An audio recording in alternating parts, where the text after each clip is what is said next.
So I'm actually not too far away from my destination. It's a secret destination, so top secret. Shh. Can't say out.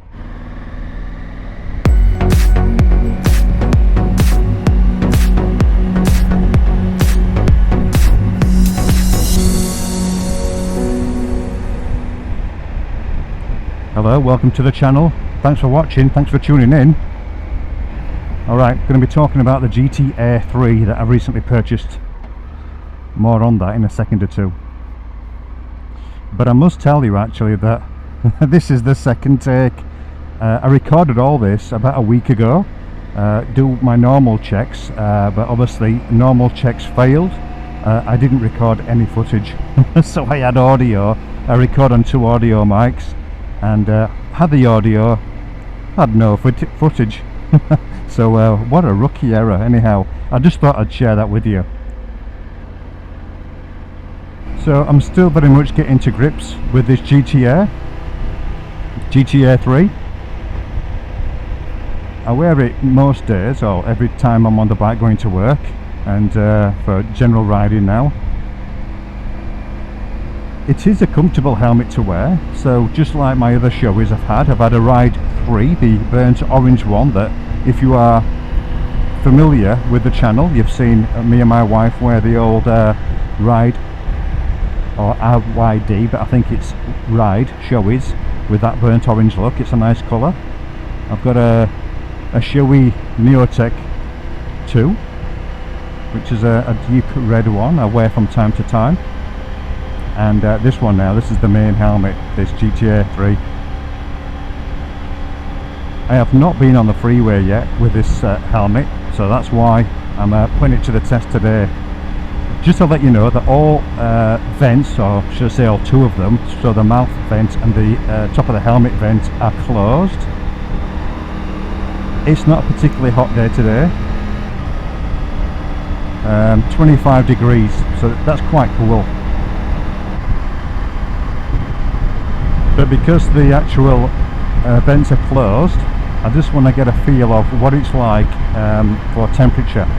So to see how warm my head gets. Now 25 degrees might feel warm in Europe, so if you're watching this video from Europe, hopefully it gives you an idea what it's like for those type of temperatures.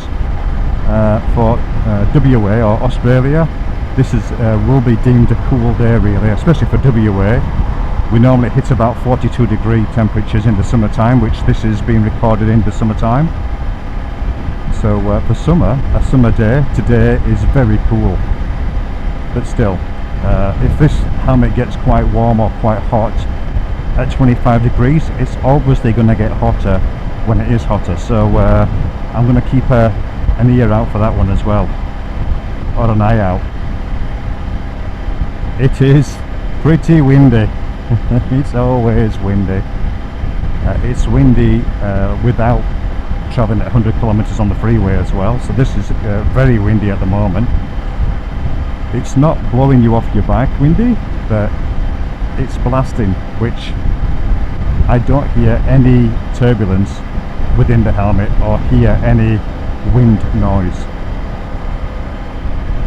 I'm filming this also on the back of the previous video, which was I mentioned this GT Air 3 helmet and how it was really good going up a coastal road, but then when I turned around to come back down again, it was quite windy. So I don't know whether it's just that was a weird sort of environment for that day, for that weather, for being windy that way. I don't know. I mean, wind's wind, isn't it?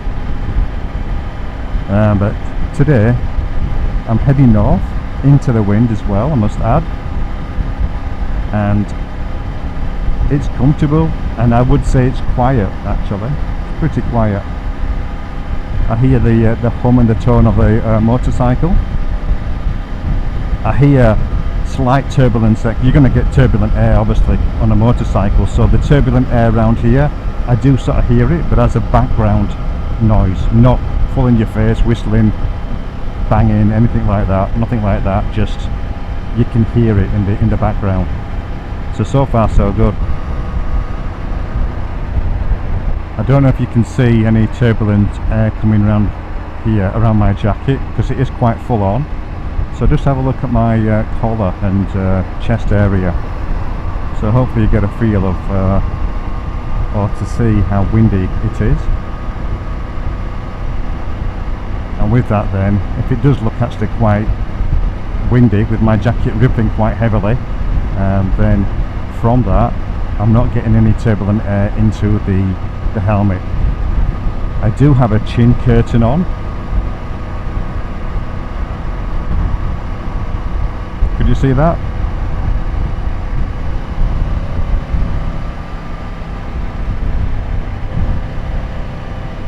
One of the reasons why I did change helmets is, well, one, my other one was getting a little bit long in the tooth for age. I think it was about 7 years old, coming up, 6-7 years old. It's in reasonable condition, only dropped once. I know you're supposed to change them if you drop them. It was only a low drop. I mean, people might say, well, any type of drop on the helmet needs replacement, but I don't think it compromised the integrity of the helmet, put it that way. But also, even after buying some more cheek pads, I was getting a bit of noise actually through and into that Shoei ride helmet. So I just thought, well, it's time for a new helmet. Now, I didn't know at the time of buying this helmet that I think Shoei have changed something in the lining or in the inner part of the helmet in relation to putting spectacles on. So for anyone who wears spectacles, this helmet, it's a pain in the butt for putting spectacles on. My ride helmet and even my Neotech, granted that Neotech is a modular helmet, so you know that's easier to put spectacles on, but with that ride it had like a little recess at the sides. It just slotted on. Your spectacles were just so easy putting on and off. It's like there's nothing there, so you're trying to literally bend or manipulate your spectacles to get in between obviously your head and your ear, just to get them on, and it's so tight here, there's no recess. I don't know why Shoei have changed that sort of style for the helmet, but I wish they didn't.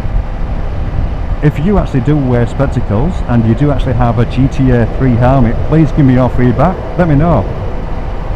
It might be just my particular style of spectacles. They're not thick rimmed, or they haven't got a heavy side to the spectacle. They're quite thin. They're not those really light thin ones, but yeah, for me they don't go on very well. Still no issues with noise on here on the freeway. Sat at 99 kilometers an hour.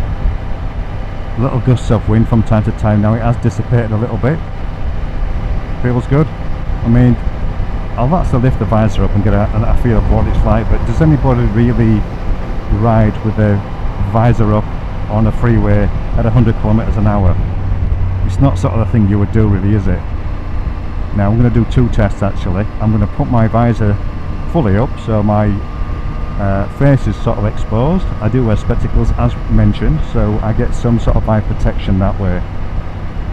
So let's get this up. Apparently you've got to push this button in. There's a button here, you won't see it. There's a button that you push in and then flip the helmet up, so it helps to lock this helmet. So it's not a faff, you just get used to it. You just get to know how to open that visor. It's just with having a camera in front of it, makes it a little bit awkward. So I don't know what the audio quality is like. Apologies if you're getting a whole blast of air at the moment. I'm getting a little bit of blast, which is obviously natural. My helmet's exposed, isn't it? So all that's open to the elements.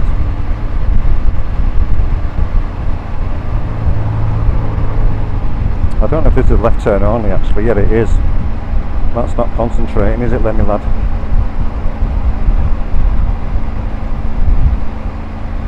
So I'm coming off the freeway to go back on the freeway. So join me in a second.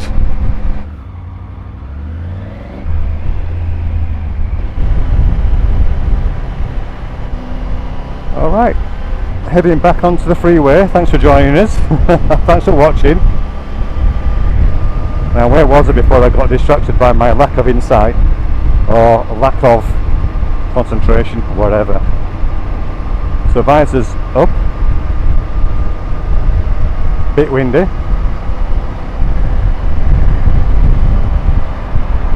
But it's actually not too bad. Don't feel too bad. I'm going to put my internal sun visor down. This is another thing I'm not too keen on, but it is a new helmet. Trying to find the button here, or the switch, you know, to turn the to put the visor down. It's not easy to find on the other helmet I've got, the Neotech. That's more pronounced, so you can feel it and then just push it, dead easy. This one I have to sort of feel up, down, round, and then go in between my Cardo comms, and then eventually find it. I'm still struggling now though, so it's there. So that's another little thing I'm not too keen on the helmet. I just wonder whether the actual sound of the wind has actually reduced now. Obviously it feels a little bit easier for me because I've got some more protection from the wind for my eyes. I'm going to be turning off the freeway before too long, so I'm actually going to just test this with the vent open. Whatever that is. Oh.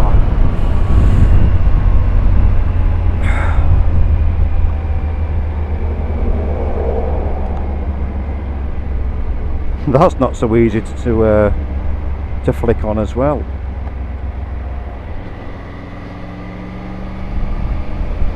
But it could be me. I'm only getting familiar with this helmet. Like I say, I've had it maybe about a month, maybe a little bit more, but I haven't ridden for a long distance with it, just a few kilometers each day, so that doesn't really count, does it? I'm not going to actually put the vent on just behind here for the mouth vent, because that's a little bit awkward to do, and I don't want any issues. So for what was that, 10 minutes, 15 minutes, maybe 10 minutes, no dramas. So that's a win. That is a win. That's really good. That was really comfortable actually.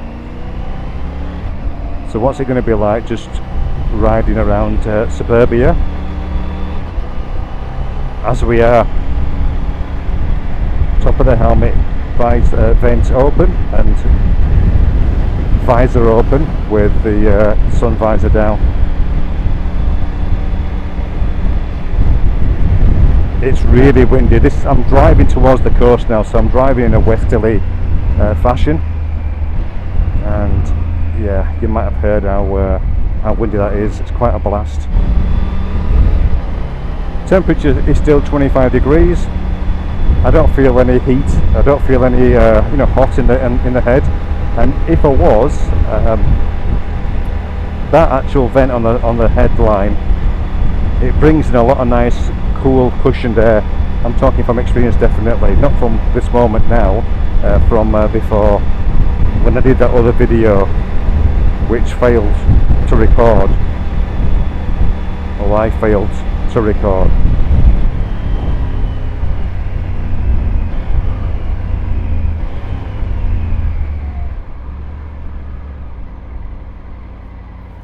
So I'm actually not too far away from my destination. It's a secret destination, so top secret. Can't tell you why I'm riding my bike north on the freeway and then slightly on the west side coastline. Shh. Can't say out.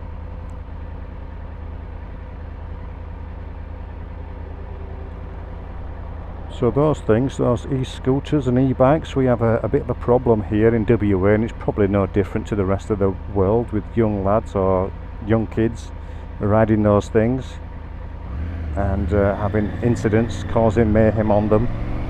We actually had, I think it was in Sydney in Australia, I don't know, about 50 kids, 50 lads on one of the main roads. I think it was crossing the Harbour Bridge, I'm not sure, but it was on one of the main streets in Sydney, and just flying around, pulling wheelies, actually doing U-turns on a one-way as well.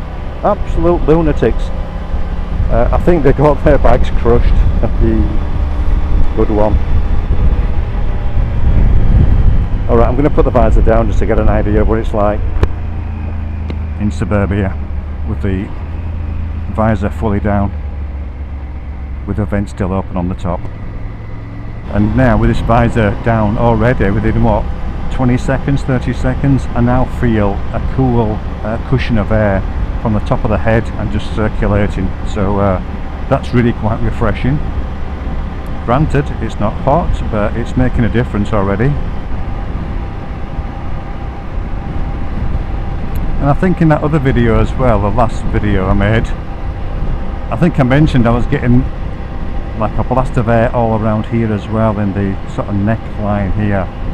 But I think it's maybe my neck was more exposed that day, I don't know. I did realise that my collar, what I had on for my shirt, it was all flapping around, so yeah, I think I was more exposed in this region by the neck. I haven't been to this destination before, so I've had TomTom Sat app running, and it's been perfect. I've mentioned this before, the TomTom app is brilliant. The voice instructions, directions, it's so natural sounding. It's just like a natural human voice. It's really good. So this is my current Sat app of choice. Right, I don't think there is much more to add actually. I think if I was on a longer duration, it would be no different. I would still be comfortable wearing this helmet. So hopefully this vid has been of some use to somebody. I will actually just make little update videos in relation to how I'm tracking with the helmet itself. Alright, thanks for watching. Bye for now.